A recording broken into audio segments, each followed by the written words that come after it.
Hello, everybody. Welcome back to another episode of the Beyond the Pitch podcast. Today, we're joined again with fantastic guests. George and Natalie are joining us. New host coming in today, Aimee-Lou. We're going to talk all things women's football, mental health, as being a part of a community, being a part of a fan group, accessibility. We're basically going to talk about a whole bunch of really interesting topics and a lot of the things that we're trying to cover at Beyond the Pitch. I'll start asking you first, George. Most Yeah, people, when we start this podcast, we just sort of ask them how they got into women's football. Where does their journey with women's football begin, and how did you get into it? I go a lot to the men's side of the games, and I think it was basically Arsenal Tottenham was playing the same weekend, but I couldn't go to the men's game, so I thought, I'll give it a go, see what it's like. Because for people that don't know, I'm registered blind, so I can't see anything at all. So all I can see is shadows, which pretty pointless in a football stadium. So I thought I'll see what that was like. Give that a go, and it was quite good. So my journey from there started. I didn't see any of the goals literally because when Beth Mead scored, I was waiting for a headset in club level, so missed the goal. And then I started to go with a couple of my friends, and then that's when I went to places like Meadow Park, and I really enjoyed it. Like now, it's quite a big part of my life, like being part of that Arsenal women supporters club and the community, like with the red and white. That's how I met Nat as well. Like we've been abroad, and there's been some other stadiums across the country. I'll come and ask you the same question, Nat. Where does your journey in women's football start? It started a long time ago. I went to watch the England women's team in Oakwell in Barnsley. We got some free tickets with school. It was the first time I'd ever watched women's football, and I really enjoyed it. And then I just used to catch the games when they were on TV. It was basically the FA Cup every single year, which is why when I started going to club games after the Euros, that it was always going to be Arsenal that I went to, because it was always Arsenal in the FA Cup final. I was a big fan of Kelly Smith and Rachel Yankee when I was watching England play. I got to watch not England, Team GB, sorry, in Cardiff for the Olympics. And then that was when my love of international football was, and I followed all the tournaments, was getting up at 2 o'clock in the morning to watch the World Cup when it was in Canada. And then I remember the end of the Euros when Gabby Logan was talking about like going to games. And I was like, do you know what? I always watch the England, but I'm gonna follow the club side of it. And I went and I booked tickets for the game against Man City away. There's obviously up closer to where I live. That game obviously got postponed. So then my first actual Arsenal game ended up being the North London derby against Tottenham in club level, which I dragged my auntie to because I didn't want to go on my own. And then luckily a few weeks later, I met a good friend of mine now, Alice. George, know Alice as well, Yeah, at Liverpool away. And we got to be really good friends really quickly.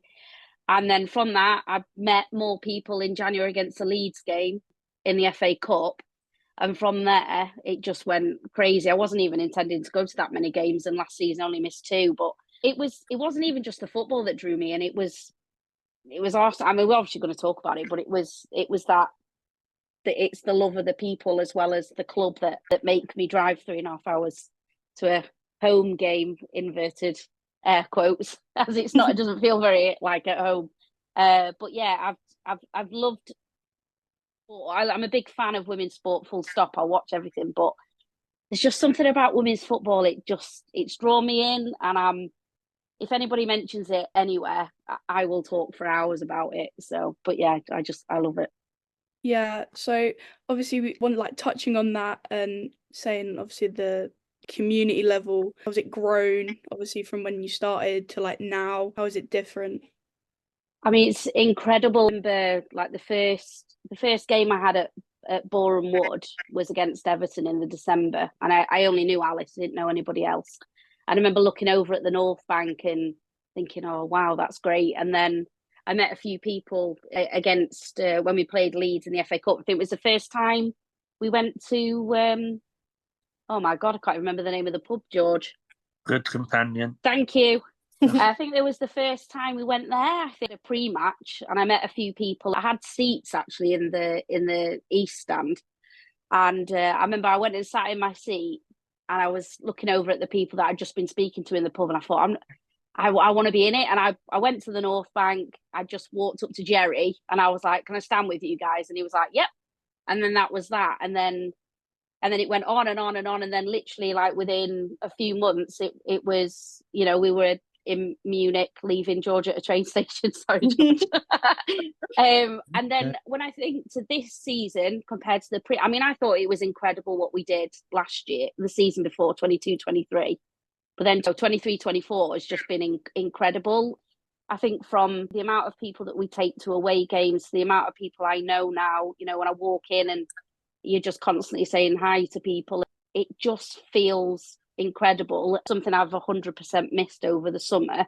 I actually don't know how I'm supposed to deal with summers. I need someone to help me out with that, because I can't do it every year. We're basically a massive family, and it's so much more than football. It's, these people that have, I personally have had a really, really difficult sort of 12 months, just over 12 months.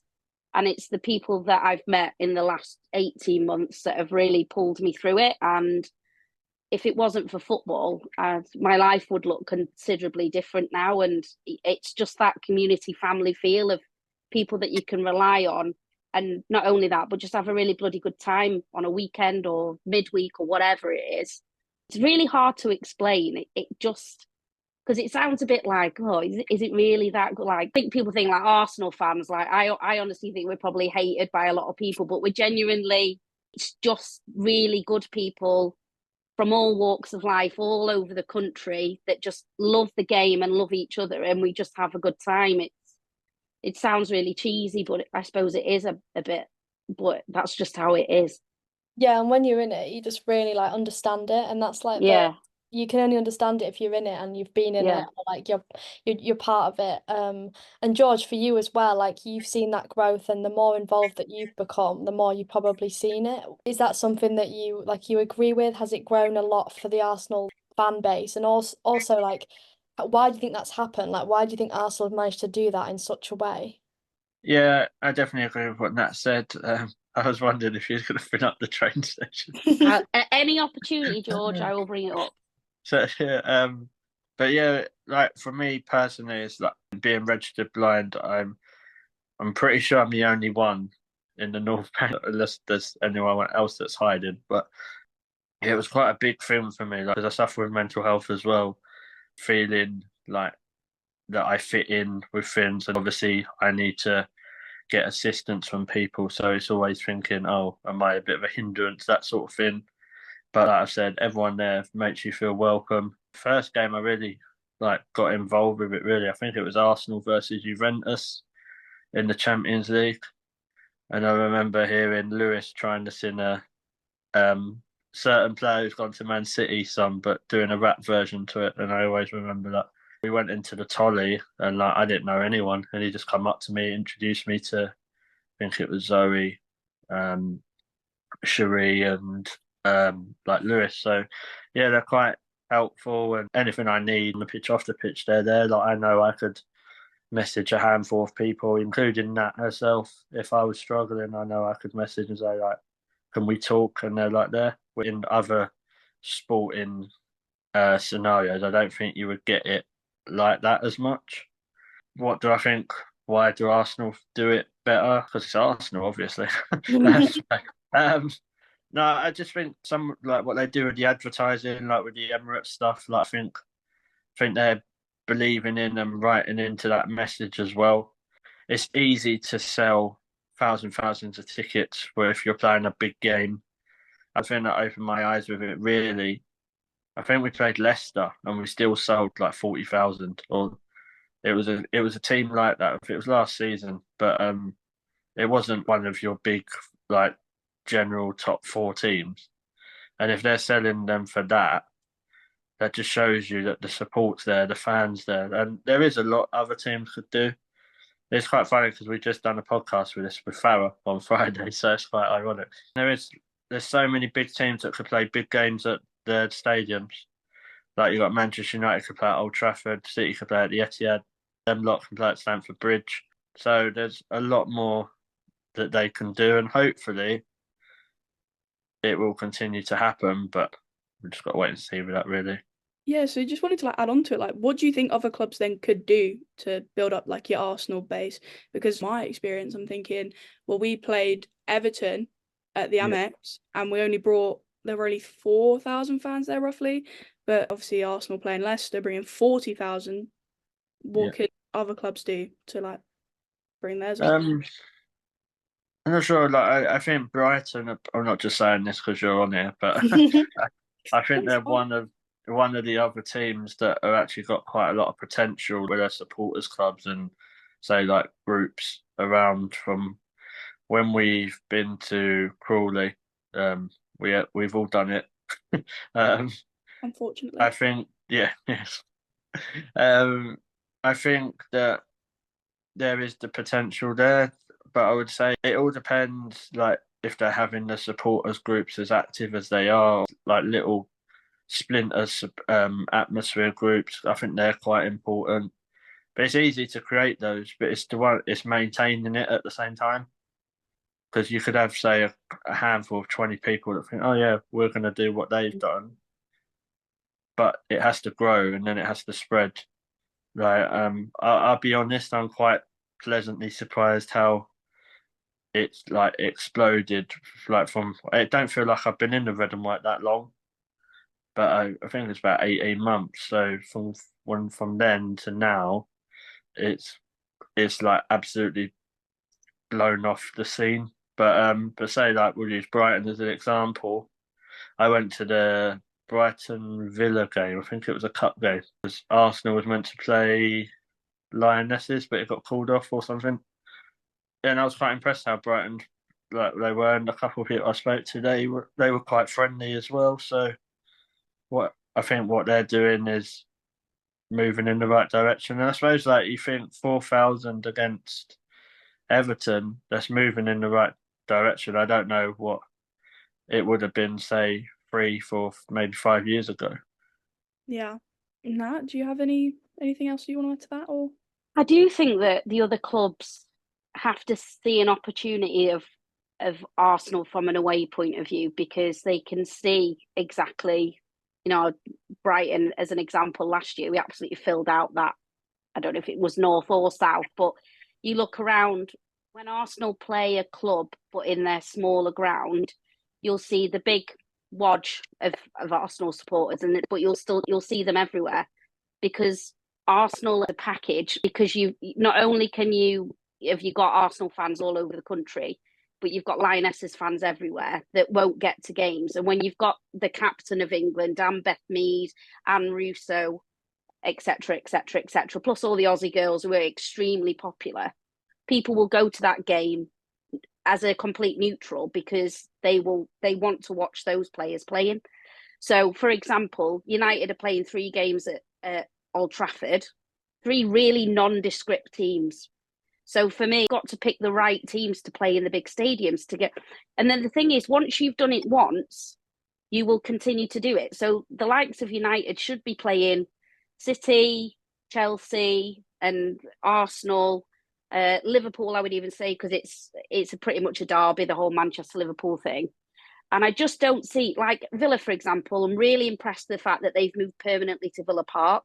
One, because where did they play before? Walsall, wherever it was. It's an absolute nightmare to get out of as well afterwards. But the fact that they've moved all their home games to Villa Park, and I also think that Villa have got a really good supporters club. I went to quite a few Villa games, just in general, because it's about an hour and a half for me to get to. And I went to watch when Rachel Daly went there, because big Rachel, Daly fan from England. And then when Jordan went, I went and did Jordan's first game against Tottenham, obviously also to see Beth England play. And I just think that because I've been to a few of their games now and I've seen them grow. They were growing up in the top stand and they had their flags and their banners and their chants were growing. And I just think you can't replicate what Arsenal have done, because I genuinely do think it's circumstance and people, and you can't replicate the same humans at every club, because I think we were all the right people at the right time, and it's grown into whatever it is. But you've got to have people that you've got to have a Lewis to start. Lewis started it off. He would have Yeah. never expected the red and white, for example, to grow to where it was.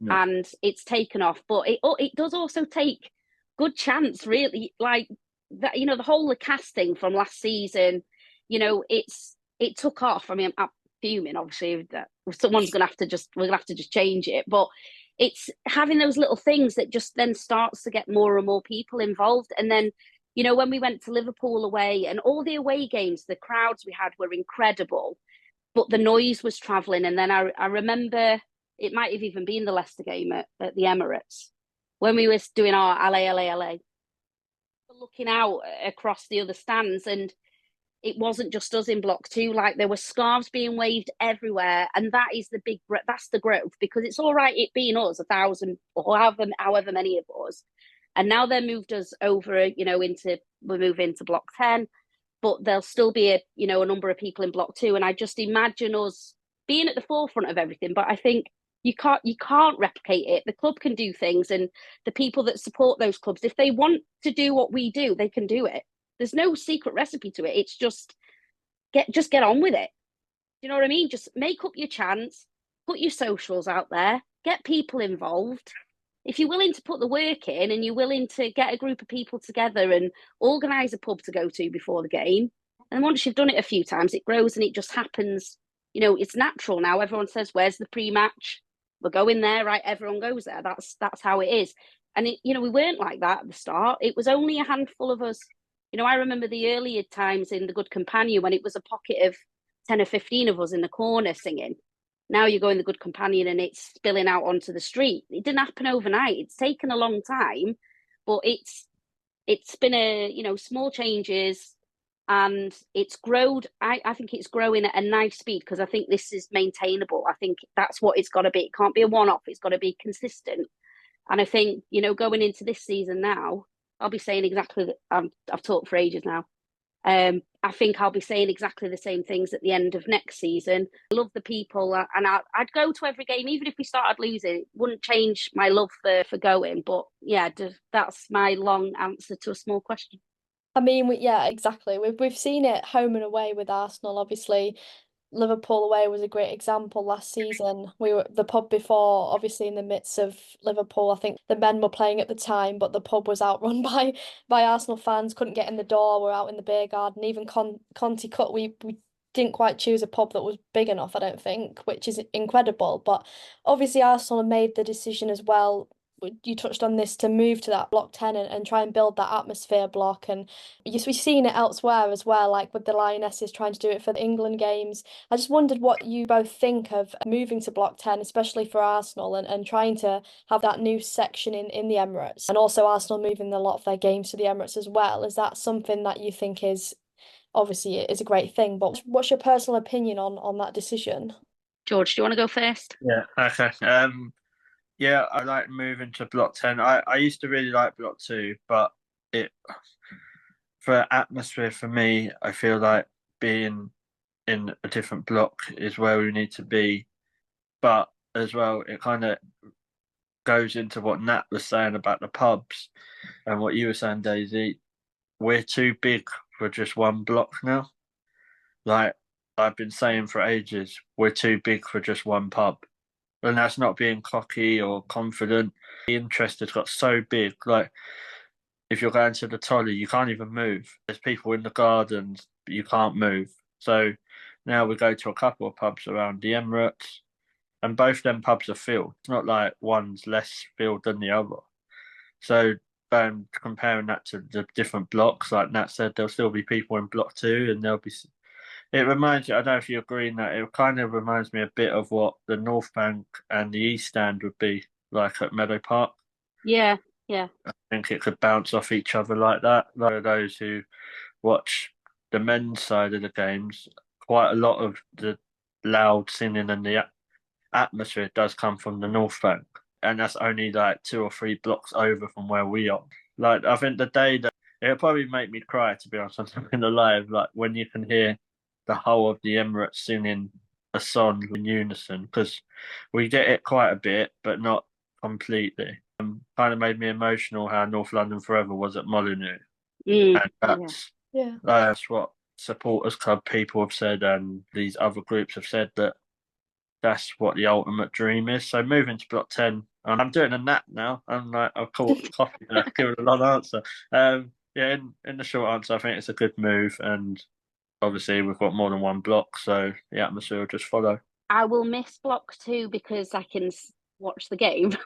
I think people I know was their only thing with moving was our slogan is RIP the view, because obviously we're moving effectively behind the goal, although obviously a bit to one side. And I said, listen, we can't see in Boreham Wood, so it's one of them. And I think it's a really, really good move. I also think it really shows intent by the club. Block 2 is not where you want your atmosphere, because we need to be somewhere where we're not getting hounded by the stewards every 2 seconds to sit back down. You need to be surrounded consistently where people 100% understand what happens in this area. And I think they've done a really good job of making that really clear on the plans and on the seating chart. You know, you've got your family area and whatever.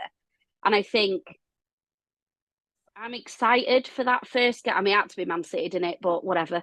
I could have just done with a different one just to get going. I'm just glad we're having a pre-season and we've got the Champions League games, and hopefully by the time we play Man City, we'll be all firing on all cylinders. But I think it's fantastic. I think it's another reason why I know I chose the right club, because for me, especially obviously knowing Farah's one of my closest friends, obviously big part of the supporters club with Zoe and Neve, etc.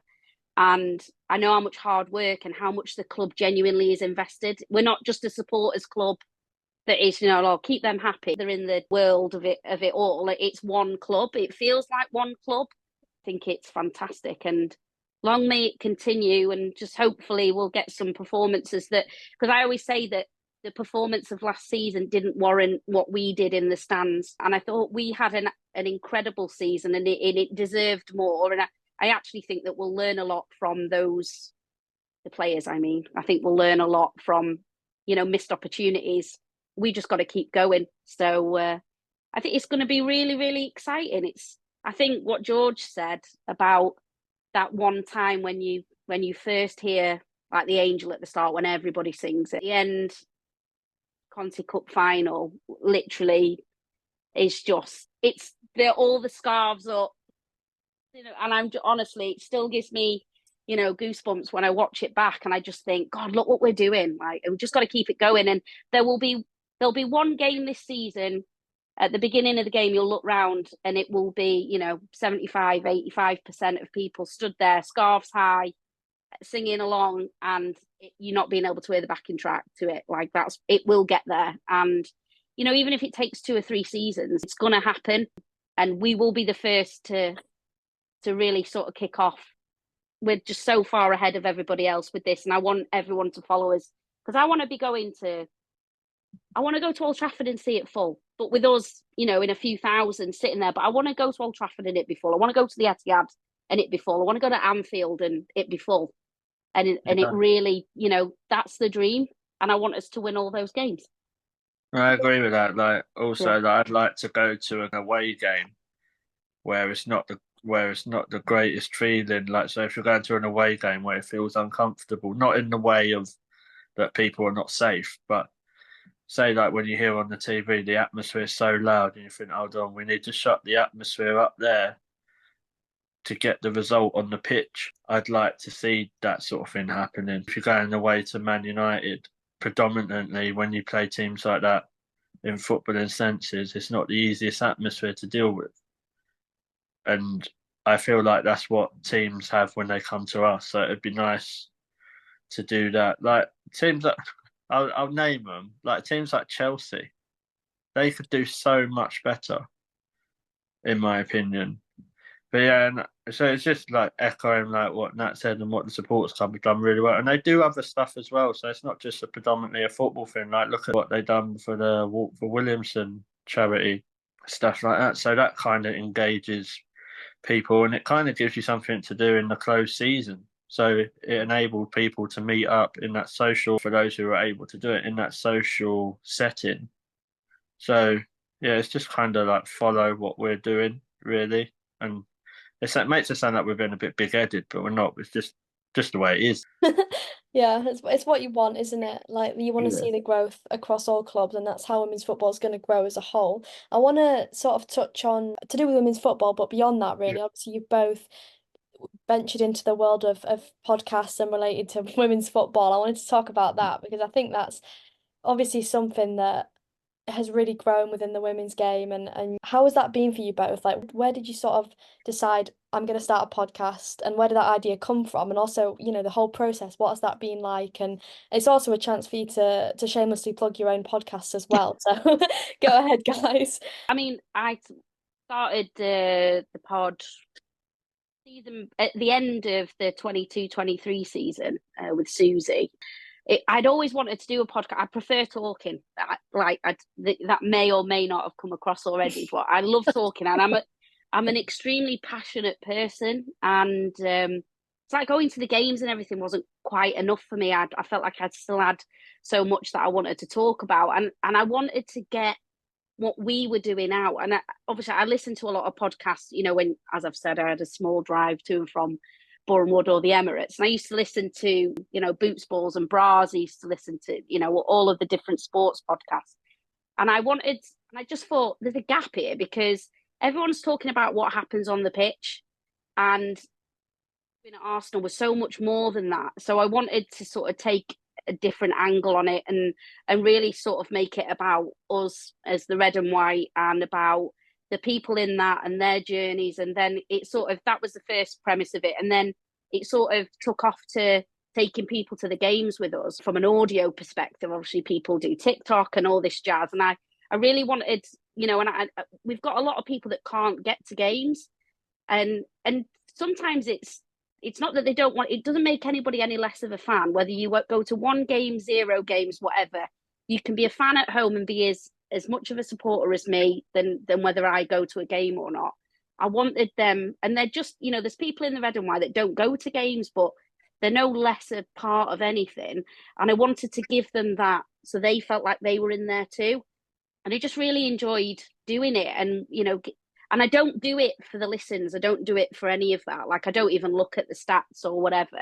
I do it because, one, I find editing podcasts, I quite actually really enjoy doing it. Not sometimes if I'm on a deadline, but I quite enjoy that side of it. And I've literally, over the summer, I've listened back to some of the episodes because, and it's not about being big-headed listening to my own voice, by the way. It's because it reminds me of such fun times that we had. And they're like memories, really. That's what it is. And, it's a bit of fun. I don't take myself seriously in any capacity. And I just want people to remember, so there's an hour and a half of the Caldecourt final, and most of it is, those moments of goals and chants and just all that. It's Inside the Red and White, available on your usual podcast platform. It's a bit of fun. I don't take it seriously, and I don't know what it's going to look like this season. I don't plan any of it. It just, whatever I get. And I think George is a little bit more organised than I am nowadays. So, not much. So I've been doing podcasts for a little bit, but it was more like on the men's side because it was just personally I didn't know it was there for the women's football side, like from an Arsenal point of view. And I have to say, like, not because she's here, it was Nat that kind of got me into it because I listened to Inside the Red and White, and I thought, oh, that's. I'm just an influencer, George. It's okay. Yeah, honestly. social influence. You're like the Red and White's Logan Paul or something. So like Not quite. I wish I had the money. Yeah, wait till this season. And then obviously I spoke to a couple of people about an idea. I spoke to my friend Mel, that some people might know. If you've not seen her, you've definitely heard her at the 100%. So yeah, and then when she spoke, she said, "Why don't you do it?" And then obviously I was like, "But I can't see." And she was like, "What?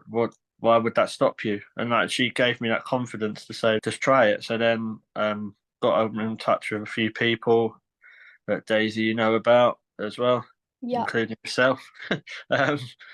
And we started doing the podcast. It's changed quite a bit. We've had a name change through it. We've moved to different channels, but like now we've got some really exciting stuff coming up. We've had like some life stories where we had with Farah We've got one with, as long as it still goes ahead, Tim Stillman. He's been an absolute help, really. He's been really supportive. So Nat's been on the show as well. What I really like is how good it makes people feel. So we've had a couple of people on with different disabilities, like their children have like autism or hearing loss, but they feel like they can come on in that safe place, talk about Arsenal. It makes me feel happy when I see people are enjoying it. A bit like Nat, I don't really focus on the views and stuff. I do look, but I think if you focus on that sort of thing, it can get a bit in your head.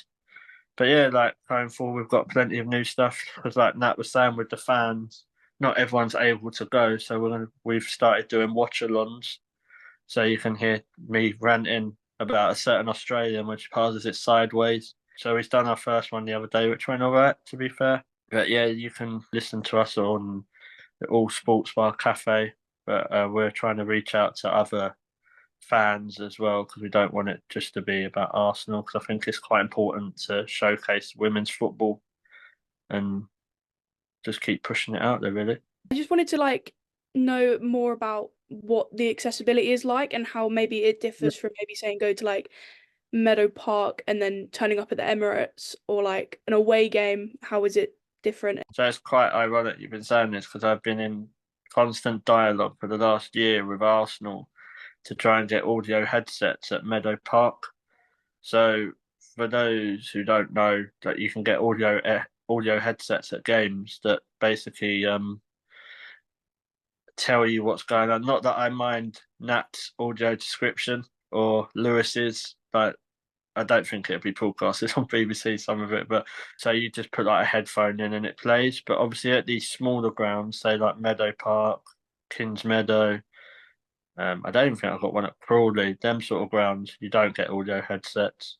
With this sight loss charity, it's been quite, called the RNIB, it's been quite a big push to try and get them at them grounds, because it doesn't matter where you're playing. If the service is available, it should be accessible wherever you go, in my opinion. But when you go to places like, I hate to say it because it feels like you're comparing it, but to the big stadiums in the Premier League, for like where the men play, so say like the Emirates, Old Trafford, Stamford Bridge, you get the headset, it's already there. In that setting, it's quite good accessibility wise.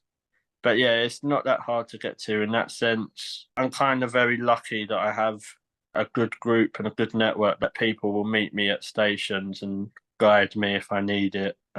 But I know quite a few teams have like disability liaison teams that are more than willing to help as well. So if you are like listening and watching and you have a disability, don't think that's going to hold you back, because there's always that support there. Yeah, definitely. Aware of the time, but I wanted to finish on something a bit light-hearted. Obviously, new season coming, it's pre-season at the moment, but we've got a new WSL season hopefully coming soon, so that Nat ain't twiddling her thumbs at home anymore. What are your sort of predictions for the season? Let's say like top four, what are we thinking? Obviously, it's quite early to predict, but if we were to guess today, what would we say? Well, I know what I want and whether it'll happen.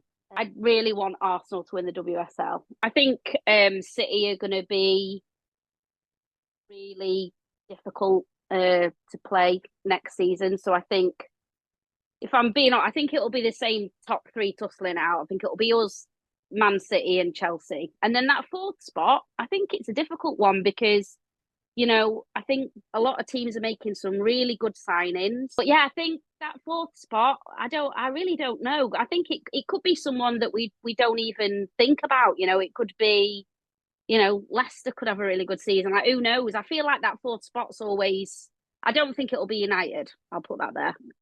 I think it's going to be really, really tough season. But yeah, let's see. But yeah, number 4. I'm gonna go Liverpool. Actually, I'm gonna stick them in top 4. Long answer, short question. You are welcome. George, I'll let you go. Yeah. So Arsenal, City, Chelsea, Brighton. Like Liverpool started with all these injuries as well. So maybe Liverpool got more chance, but Brighton, Villa, sort of around the same pace. I don't know. I think, like Nat said, that fourth place is quite up for grabs. What about you, Aimee-Lou? Are you going to back Brighton to win the WSL? I'm going to say City to win it. And then I'm going to go Chelsea.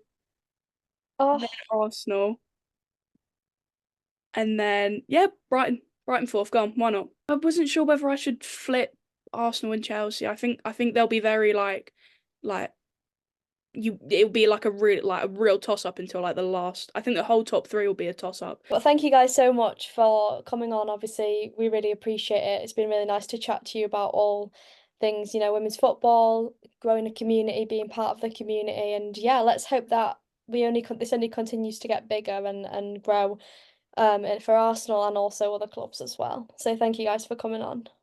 Thanks for Thank you. having me.